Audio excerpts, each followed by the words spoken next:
Täna on meile külla tulnud Tartu Ülikooli Kliinikumi arst-õppejõud, doktor Leho Rips, kes on tunnustatud kui üks Eesti juhtivaid ortopeedia kirurgia eksperte. Doktor on sagedane lektor riiklikel ja rahvusvahelistel kursustel ja seminaridel. Ning doktor Leho Rips on ka Eesti artroskoopia ja sporditraumatoloogia seltsi president. Doktor Ripsi südameasjaks on olnud juba pikki aastaid uurida D-vitamiini olukorda Eestis ning sellega seonduvaid mõjusid tervisele.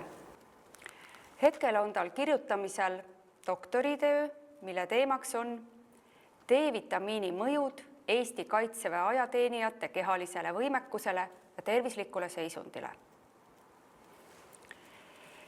Sõltumata sellest, et eestlased juba väga usinalt D-vitamiini tarvitavad, näitavad Eestis tehtud uuringud endiselt D-vitamiini puudulikkust.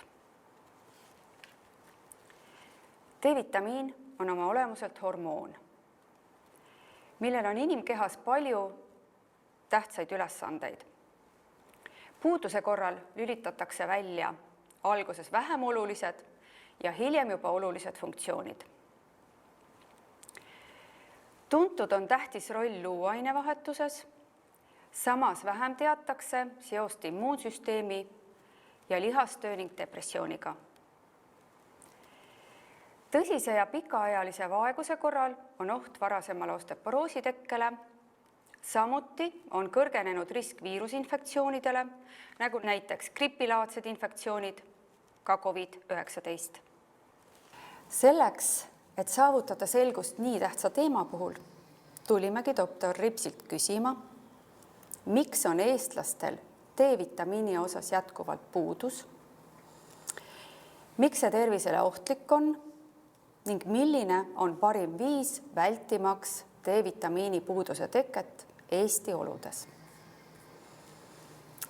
Tänapäeval on D-vitamiin muutunud väga populaarseks teemaks. Arvan, et ma ei eksi, kui ütlen, et suurem enamus Eesti inimesi teab, mis asi on D-vitamiin. Kuid milline on doktor Rips teie andmetel olukord Eestis ja mujal maailmas D-vitamiiniga? Jah, et see on tõsi, et D-vitamiin on ikkagi väga tuntud kõigi jaoks ja kõhklematult, kui kellegi käest küsida, siis seda teatakse väga hästi. Aga millegipärast ei teata, kuidas küsitaval endal seis on. Et tegelikult võib-olla küsija teab, aga selle käest, kelle käest küsiti, tema lihtsalt ütleb, et jah, tean küll, mul on kõik korras. Ma olin suvel näiteks maal, et mul on kõik hästi. Aga ei pruugi need asjad nii lihtsad olla ja tegelikult see teadmine, et D-vitamiin on olemas, ei pruugi olla see, et mul endal on seda olemas. Ehk siis minu kehas ei pruugi seda olla, aga sellest teadmisest ei piisa. Ja tegelikult üle maailma on need uuringud tehtud, mis on suhteliselt sarnased, ehk siis tegelikult on maailmas teadlikkus olemas, aga inimestel ikkagi on D-vitamiini puudulikkus ja see on tegelikult mõnes mõttes võtnud väiksemal määral pandeemia mõõtkava, ehk siis sellest räägivad paljud spetsialistid, aga lahendust kuidagi ei paista. Aga mis on sellise globaalse defitsiidi põhjuseks? Kindlasti muutunud elustiil, muutunud harjumused, toidulaua muutused tööstiilis, palju füüsilist tööd, välitingimustes asendunud töödega siseruumides ja muidugi ka väga paljudel juhtudel kindel teadmine, et minul on ju kõik korras. Et mul ei saa ju midagi viga olla, sest ma ei tunne ju ennast halvasti. Lugesin hiljuti üht teie artiklit, kus te väga filosoofiliselt ütlete, et D-vitamiin meenutab pensionisambaid. Noorena ei peeta seda sageli oluliseks, kuid vanemas eas kogumiseks kaotatud aega enam tagasi ei keera. Palun selgitage, mida te täpsemalt sellega mõtlesite. See asi on selles mõttes omas mõttes väga lihtne tegelikult, et kui meil on pikaajaline D-vitamiini puudus, siis rahvakeeles ehk siis linnuluude teke on väga, väga lihtne, ehk siis luud on haprad, luud on hõredad. Seda tegelikult inimene ei taju, et tema luud on nii-öelda hõredad või luud on muutunud, see ei paista nagu üldse silma, ka kui minna ennast kaaluma, et pigem nagu kaal tõuseb, et seda ei pane ju tähele, et midagi nagu, et luu jääb hõredamaks, et luu jääb nõrgemaks.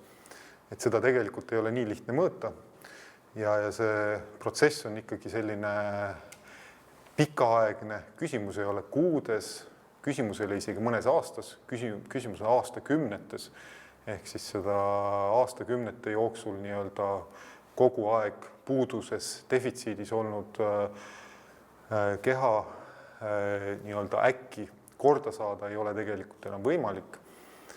Ja eks see pensionisammas on meil täpselt samamoodi, et kui seda noorena koguma hakkad, siis ju tegelikult ei näe teda eriti, pole teda ju eriti olemas, ei saa aru, mis sinna läheb, palju sinna läheb, kas seda üldse on tulevikus vajagi, võib-olla teda polegi vaja, äkki ma olen hoopis surnud selleks ajaks. Et sama on ka selle luuga, et seda nagu ei tajuta ja seda ei nähta, aga siis, kui see aeg käes on, siis tegelikult see luu kvaliteeti enam muuta ei saa. Seda ei ole võimalik keerata tagasi, luud terveks, tugevaks vanemas eas enam ei saa. Tähtis teema, mis on üha rohkem meedias varju jäänud, on osteoporoos. Paljud inimesed võib-olla ei mäletagi, et oktoober on osteoporoosi kuu. See, et sellest ei räägita, kahjuks ei ole haigus mitte kuskile kadunud. Tegelikkuses kimbutab osteoporoos üha rohkem inimesi kui iial varem. Enamus inimesi teavad, et osteoporoosi ennetamisel ja ravis on tähtis koht kaltsiumil. Kuid millist osa mängib siin D-vitamiin? No jah, kaltsiumi puudust meil üldreeglina ei ole, et selles mõttes kriiti pole vaja süüa ja kaltsiumit eraldi poest pole vaja osta. Et kui inimese toidulaud on normis, adekvaatne, seal on kõik tähtsad ja olulised asjad, mis meil metsas saada on ja põllu pealt ka saada on, siis tegelikult kaltsiumi puudust ei ole. Meil on puudus sellest tähtsast hormoonist, mille nimi on siis D-vitamiin, mis siis transpordib seda kaltsiumit õiges suunas. Seda puudust kompenseerida praktiliselt ei ole võimalik näiteks Eestis talvisel perioodil, ehk siis see loomulik tekke päikesega on praktiliselt elimineeritud ja toiduainetest ta tuleb suhteliselt vähe, ehk ta ei ole piisav selleks, et hoida normi piires vereringes D-vitamiini, et ta nagu adekvaatselt kaltsiumi transpordiga tegeleda saaks. Ja see on siis nii-öelda selline riskifaktor, mis siis aastakümnetega põhjustab meil tasapisi luude hõrenemise. Muidugi peab märkima seda, et luu hõrenemise juures ei ole D-vitamiin ainukene faktor, teine moment on ka füüsiline aktiivsus, me võime vitamiini süüa kilode kaupa, aga kui me samal ajal istume kontoris või lamame voodis, siis luu ikkagi jääb hõredaks, luul on vaja koormust. Ehk siis teine komponent on lisaks sellele D-vitamiinile ka koormus. Kui me saame adekvaatse koormuse luule, siis koos mõjus D-vitamiiniga me oleme võimelised ehitama endale piisavalt tugeva karkassi, mille peal siis liikuda elada. Meie kliimas on sügise saabudes kõigi eestlaste suurimaks mureks viirushaigused. Millist rolli mängib D-vitamiin immuunsüsteemi töös ja milline on D-vitamiini roll viirushaiguste ennetamisel? No, selle kohta tuleb järjest enam uuringuid, mis viitavad, et viirustega võitleb D-vitamiin päris adekvaatselt. See ei ole küll otseselt hormoonitoime viirusele, vaid läbi meie immuunsüsteemi. Meie immuunsüsteemi toimimiseks on selle hormooni ehk D-vitamiini olemasolu kriitilise tähtsusega. Ehk siis immuunrakkude toimimiseks on teda vaja. Ehk siis juhul, kui me oleme sügisel talvel defitsiidis, siis me lihtsalt ise loome endale soodsa keskkonna põdeda rohkem viirusinfektsioone. Ehk siis mõnes mõttes lihtsasti lahendatav probleem. muidugi peab arvestama seda, et looduses ei ole ühtegi absoluutset tingimust ehk et kui meil on absoluutselt D-vitamiin normis, siis on absoluutselt meil viirusevaba elu. See nüüd päris nii ei ole, aga tõenäosus teil paremale elukvaliteedile, kui te loote endale head vitamiinidepood, et siis on teil ikkagi oluliselt kõrgemad kui olukorras, kus te olete märkimisväärses puuduses. Kui vaata nüüd mõtleb, kas võtta D-vitamiini või mitte, siis millised on doktor Rips teie meelest need põhilised puudused, mis annavad kohe tunda, et kehas on D-vitamiini tase madal? No sellist tunnet ei eksisteeri inimkehas, mis ütleb, et D-vitamiini on vähe. Et seda ei tasu otsida, selles mõttes sellist tunnet ei ole olemas. Et see ongi see, kui me jõuame sinna või rääkisime siin hetk tagasi pensionisambast, et see on sama, et me ei tunne ega näe seda. Et see tuleb alles kunagi hiljem, aga kui see äkki on olemas, ehk siis meil on tunne, et meil läheb luu katki, seda tunnet ei saa olla. See on siis kukkumise tagajärjel, kus siis näiteks lihaskoordinatsioon on muutunud ja luu on hõredamaks muutunud, et me murrame selle luu, siis selle hetkel on see absoluutne tunnus. Nüüd on see meil käes. Aga seda tunnet ei ole tegelikult olemas, nii et selle tunnete järgi seda ei saa kahjuks tarvitada, vaid seda peab tarvitama teadmise järgi, et on endal ära kontrollitud oma vajaduspõhisus ehk kui palju minu kehal on D-vitamiini vaja, on tehtud ära aastaringne veretestimine, 2-3 kuni 4 korda on vaja seda teha, et aru saada, missugused on vajadused, kui palju seda võtma peab ja siis selle järgi siis ka elama. Doktor Rips, kuidas inimene peaks aru saama, et tal on olnud pikaajaline D-vitamiini defitsiit organismis? No jah, sellist väga täpset vastust ei saa anda, aga ütleme kaudsed tunnused. Ütleme see, mida inimene vahetult ise tunneb, võib olla näiteks need sagenenud viirushaigused, depressiivsus, töövõime langus, liigne väsimus, suurem valutundlikkus. Need võivad olla sellised tunnused ja mida siis otseselt me mõõta saame, on siis näiteks luu tihedus, et siis vanemas eas on see selgelt siis me juba räägime otsestest tunnustest, on juba siis osteoporoosile viitav uuringuleid luu-uuringul või siis näiteks nooremas eas osteopeeniale viitav uuringuleid, mis on siis instrumentaalsed uuringud, mis siis näitavad tegelikult, et inimesel on olnud pikaajaline defitsiit. Kuigi see ei pruugi olla ainukene põhjus, meil võib olla ka geneetilisi põhjuseid, miks need samad probleemid on või on ka muid kaudseid ja otseseid terviseprobleeme, mis täpselt samamoodi väljenduvad nagu eelpool kirjeldatud, aga need võiksid olla need mõtted, kui inimene mõtleb isekeskis, et kas mul võiks olla probleeme D-vitamiiniga, et kas mul neid tunnuseid on. Ehk siis rahva hulgas levinud kevadväsimus. Kas see nüüd on ainult D-vitamiini põhjus või on lihtsalt pikaaegne talv ja pime aeg näiteks meeleolu alla viinud ja tekitanud väsimuse, aga see on üks võimalus, kuidas saaks näiteks ikkagi seda olukorda natukene parandada. Kui palju peaks Eestis D-vitamiini lisaks võtma, et sellest oleks maksimaalne kasu tervisele? Ma ei kasutaks seda sõna maksimaalset kasu, ma ütleks seda, et selline mõistusepärane käitumine. Ütleme nii, et on erinevad soovitusi, on soovitus tarvitada talveperioodil vähemalt 2000 ühikut igapäevaselt ja suvel 1000.